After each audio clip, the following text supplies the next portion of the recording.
안녕하세요. 사학교의 영유아부 고은목사입니다. 이번 시간에는 부모 성리학교의 세 번째 시간으로 시가서와 대예언서에 대해서 배워보도록 하겠습니다. 시가서와 예언서를 왜 배워야 될까요? 구약의 모세오경과 역사서는 과거를 통해 하나님을 배웠다면 시가서는 현재를 통해, 예언서는 미래를 통해 하나님을 배울 수 있는 책입니다. 성경 읽어주는 엄마 아빠가 되기 위해서는 성경이 무엇을 말하고 있는지 이해하는 것이 매우 중요합니다. 그런 의미에서 이번 부모 성경학교를 통해 성경을 이해하며 성경과 더 가까워지는 엄마 아빠가 되기를 축복합니다. 자, 그럼 구약의 시가서와 대예언서를 배우러 저와 함께 떠나보도록 하겠습니다. 출발! 부모 성경학교 세 번째 시간 시가서와 대예언서에 대해서 배워보도록 하겠습니다. 욥기는 시가서의 첫 번째 책입니다. 욥은 사탄에 의해서 시험을 당했지만 그 끝은 승리한, 사탄과 사투한 욥의 승리를 가르쳐주는 책입니다. 하나님은 절대적으로 선하시고 절대적인 능력으로 세상을 다스리시는데 왜 이 세상에 나쁜 일이 발생할까요? 욥은 인간의 근본적인 악과 고통의 문제에 대한 답을 가르쳐주는 책입니다. 욥기는 42장으로 이루어져 있습니다. 그리고 그 안은 방대한 대화들이 이루어져 있습니다. 먼저는 하나님과 사탄의 대화로 욥의 고난의 시작이 발생했고, 두 번째로 욥과 친구들의 1차 논쟁, 욥과 친구들의 2차 논쟁, 욥과 친구들의 3차 논쟁까지 이루어집니다. 그리고 이후 욥의 친구 중 가장 나이가 어린 엘리후의 변론이 있었습니다. 그러나 욥과 친구들은 이 고난과 고통의 문제에 아무런 해결 방법을 찾지 못하였습니다. 그러자 하나님은 하나님의 말씀으로 욥의 고난의 문제에 대해서 말씀해 주십니다. 욥기는 욥의 친구인 엘리바스, 빌닷, 소발, 엘리후 이후 하나님의 말씀으로 이루어져 있습니다. 하나님은 욥의 고난과 고통의 문제에 집중했던 친구들 말이 아니라 세상의 창조와 유지에 관련된 하나님의 전능하심, 하나님의 지혜를 말씀하신 것입니다. 고난과 고통에 집중하기보다 하나님의 주권과 섭리를 집중하는 책입니다. 그러므로 욥기 28장 28절에 이와 같이 말씀이 기록되어 있습니다. 같이 읽어보도록 하겠습니다. 시작! 또 사람에게 말씀하셨도다. 보라, 주를 경외함이 지혜요 악을 떠남이 명철이니라. 욥기의 키워드는 다음과 같습니다. 사단이 욥을 시험하여서 욥은 고난을 받습니다. 욥의 친구들은 욥과 함께 변론을 하지만 고난과 고통의 문제에 아무런 해결책을 제시해주지 못합니다. 그러자 하나님은 욥과 친구들에게 말씀하시고 끝내 욥에게 축복을 다시 주신 책입니다. 고난과 고통에 집중하기보다 하나님의 주권과 하나님의 전능하심을 집중하는 책 욥기였습니다. 다음으로는 시편에 대해서 배워보도록 하겠습니다. 시편은 장수라고 말하지 않고 편이라고 이야기합니다. 그 이유는 각 장마다 하나하나의 시로 이루어져 있기 때문입니다. 가장 많은 편이 있는 가장 길어요 150편 기억할 수 있습니다. 시편은 하나님께 드린 찬양과 기도 모음집입니다. 그리고 시편 안에는 찬양시, 감사시, 탄식시 외에도 지혜시, 제왕시, 신뢰시, 회상시, 순례시, 시온시 등 많은 노래와 기도들이 있습니다. 시편은 150편으로 이루어져 있는데요. 이 150편은 5권의 책으로 묶여져 있습니다. 첫 번째 1권은 인간의 축복과 타락, 구원의 찬양을 노래한 책입니다. 두 번째 책은 이스라엘 백성들에 대한 말씀이 있는 책입니다. 세 번째는 성소, 네 번째는 땅, 그리고 마지막으로는 하나님의 말씀을 찬양하고 노래한 책들입니다. 성도의 신앙의 수준은 하나님께 드리는 기도와 찬양의 수준이라고 이야기할 수 있습니다. 그런 의미에서 시편은 동산의 하나님의 은혜로 피어난 꽃들과 열매이며 성도들의 마음, 성도들의 영혼의 거울, 최고의 경건서적이자 최고의 성장 지침서입니다. 그러므로 시편 150편 6절은 시편의 가장 마지막은 이와 같이 노래로 끝이 납니다. 같이 읽어보도록 하겠습니다. 시작! 호흡이 있는 자마다 여호와를 찬양할지어다. 할렐루야. 시편의 키워드는 찬양과 기도, 감사와 예언의 말씀을 가지고 있습니다. 시편을 통하여 하나님을 노래하고 찬양한 성도들처럼 시편을 통해 하나님을 찬양하고 노래하길 소망합니다. 다음으로는 지혜의 책 잠언입니다. 지혜의 책 잠언은 한 달 31일 매일 읽어요 31장으로 기억합니다. 잠언은 성경에서 가장 실제적인 책입니다. 잠언이 말하는 성공적인 삶은 다른 것이 아니라 하나님과 얼마나 바른 관계를 맺고 있는가에 집중합니다. 곧 인생의 참된 성공은 인생의 모든 지혜와 지식의 근본인 하나님과 바른 관계를 맺는 것에 있습니다.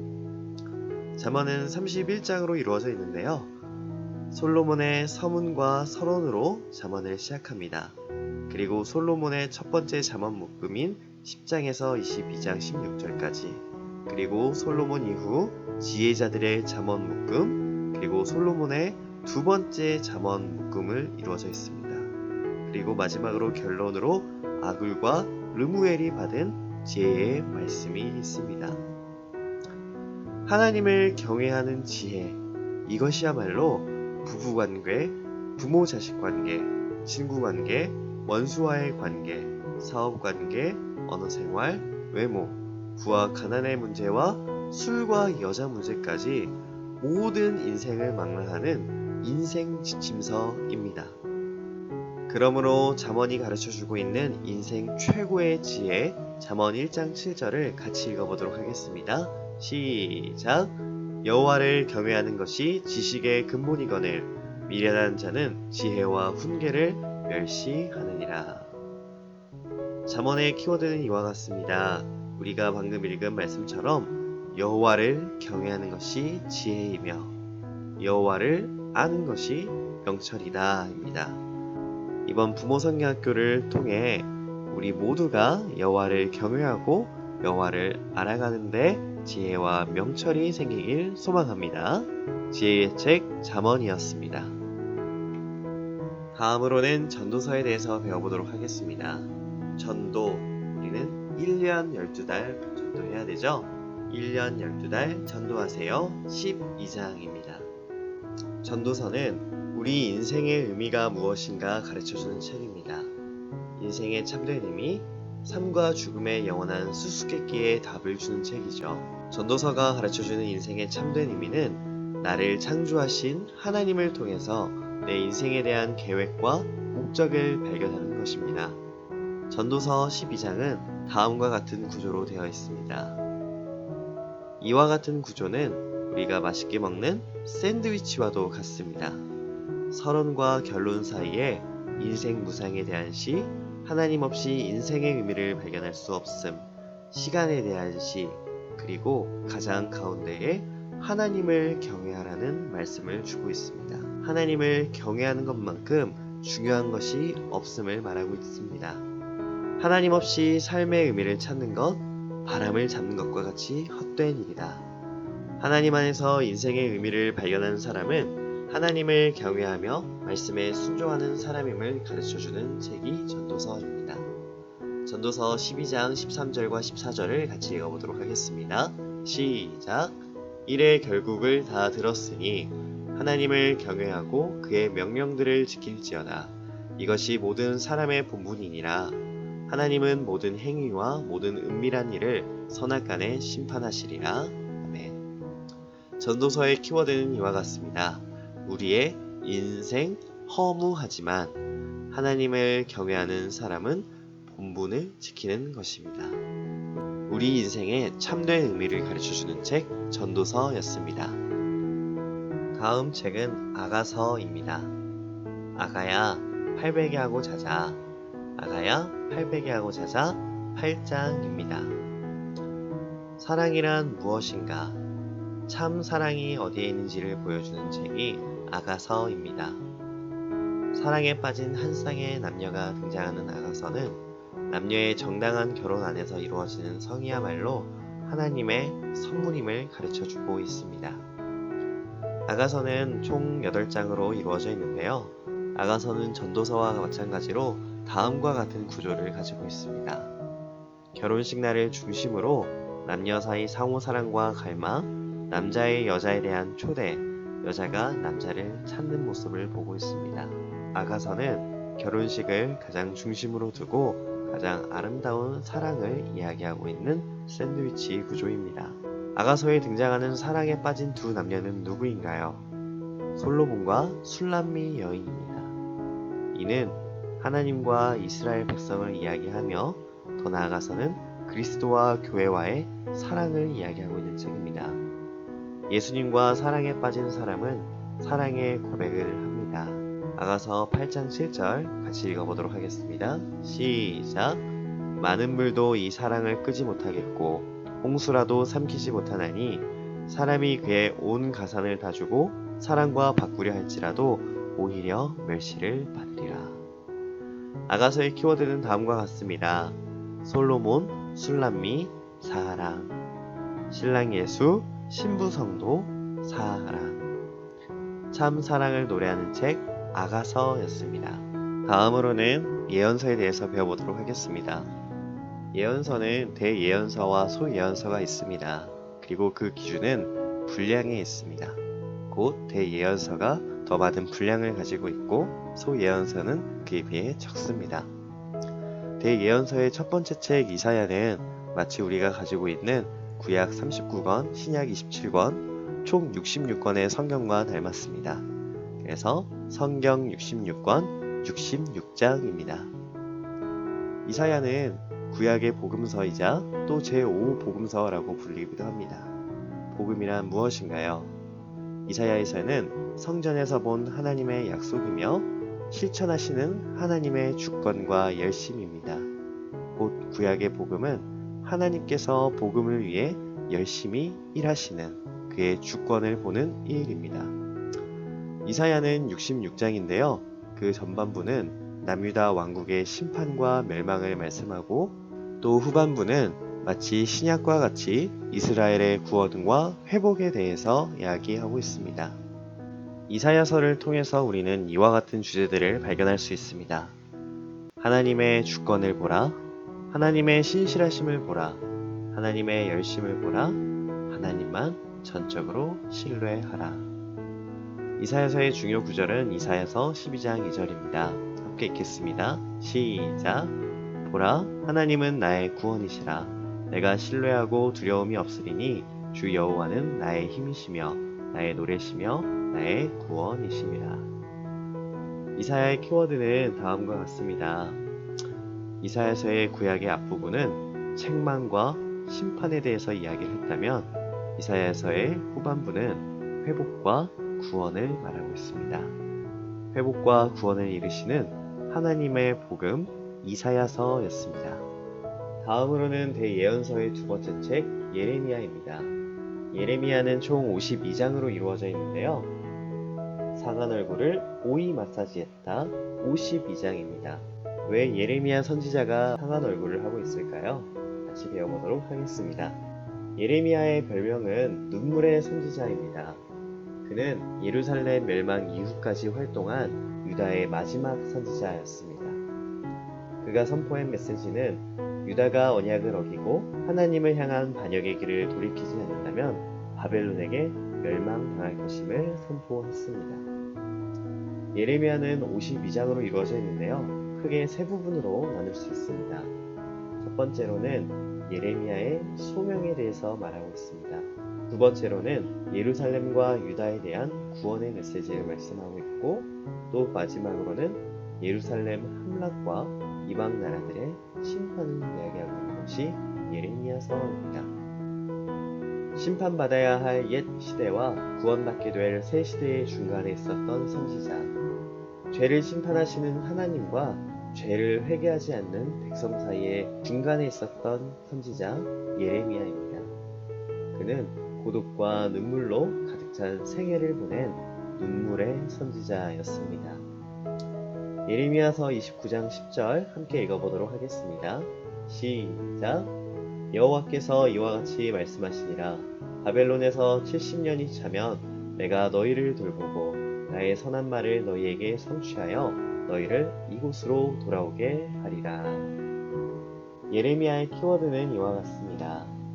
유다 백성들에게 심판과 포로가 될 것을 예언하였던 선지자, 그러나 귀환할 것을 대언하였던 눈물의 선지자 예레미야였습니다.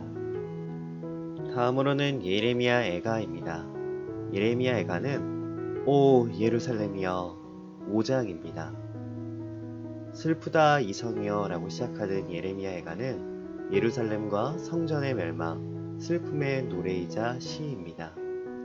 예레미야 애가는 처음엔 이스라엘의 죄에 대한 하나님의 심판에 대해서 이야기하고 있지만 끝은 하나님의 자비와 긍휼로 회복될 것임을 말하는 희망의 노래이기도 합니다. 예레미야 애가는 5장으로 이루어져 있는데요. 첫 번째로는 예루살렘의 비참함과 하나님의 분노, 두 번째는 유다의 탄식과 시온의 과거와 현재, 세 번째로는 하나님의 용서를 간구하는 것으로 마치고 있습니다. 예레미야 애가는 슬픔의 원인을 찾아 반성하고 하나님의 긍휼하신 성품을 깊이 묵상하는 책입니다. 깊은 좌절과 영적 침체에 걸린 성도들에게 하나님 안에서 기쁨과 소망을 갖게 해주는 책이 예레미야 애가입니다. 예레미야 애가 3장 33절을 같이 읽어보도록 하겠습니다. 시작. 주께서 인생으로 고생하게 하시며 근심하게 하심은 본심이 아니시로다. 예레미야 애가의 키워드는 다음과 같습니다. 멸망으로 인해 탄식하였던 예레미야였지만 마지막에는 회복과 간구를 노래하는 시 예레미야 애가였습니다. 다음으로는 에스겔에 대해서 배워보도록 하겠습니다. 에스겔에서는 죽은 뼈가 팔딱 살아났다. 죽은 뼈가 팔딱 살아났다 48장입니다. 에스겔은 하나님의 임재와 영광에 대해서 다루고 있는 책입니다.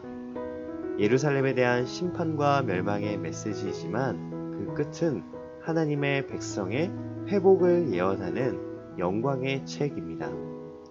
하나님의 영광이 왜 성전과 예루살렘을 떠날 수밖에 없었는가? 그 질문과 답을 알려주는 것이 바로 에스겔입니다. 에스겔은 48장으로 이루어져 있습니다. 첫 번째는 예루살렘에 대한 심판과 멸망을 기록했으며 두 번째로는 이방 나라들을 향한 하나님의 심판, 세 번째로는 하나님 백성의 회복으로 마무리하고 있습니다. 하나님의 백성에게 심판이란 하나님의 떠나심입니다. 구원과 회복이란 하나님의 돌아오심입니다. 그런 의미에서 하나님의 백성의 가장 큰 복은 하나님의 임재가 함께하고 있는 백성임을 깨닫는 것입니다. 에스겔서 37장 5절 말씀을 우리 같이 읽어보도록 하겠습니다. 시작. 주 여호와께서 이 뼈들에게 이같이 말씀하시기를 내가 생기를 너희에게 들어가게 하리니 너희가 살아나리라. 에스겔의 키워드는 다음과 같습니다. 바벨론 포로로 잡혀갔던 백성들에게 환상을 보여주시며 회복과 축복의 말씀으로 말씀하셨다. 에스겔의 키워드였습니다. 대예언서의 마지막 다니엘입니다. 다니엘은 어려운 시련과 고난 가운데도 나는 여호와만 12달 섬길 거야 12장입니다. 다니엘서는 환난과 시련 가운데에서도 신앙을 신실하게 지킨 자 하나님의 보호를 받는다는 사실을 가르쳐주고 있습니다.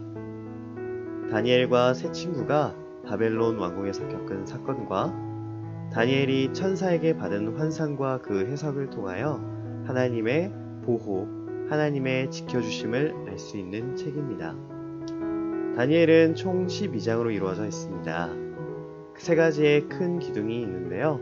첫 번째로는 다니엘과 세 친구들의 승리, 두 번째로는 세상 나라들의 운명과 미래, 세 번째로는 이스라엘의 운명과 미래를 기록하고 있습니다.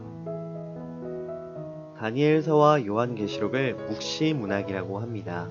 묵시문학이란 이상이나 상징을 통해서 감추어져 있는 하나님의 뜻을 설명하고 미래에 대한 소망을 주는 내용으로 담고 있습니다.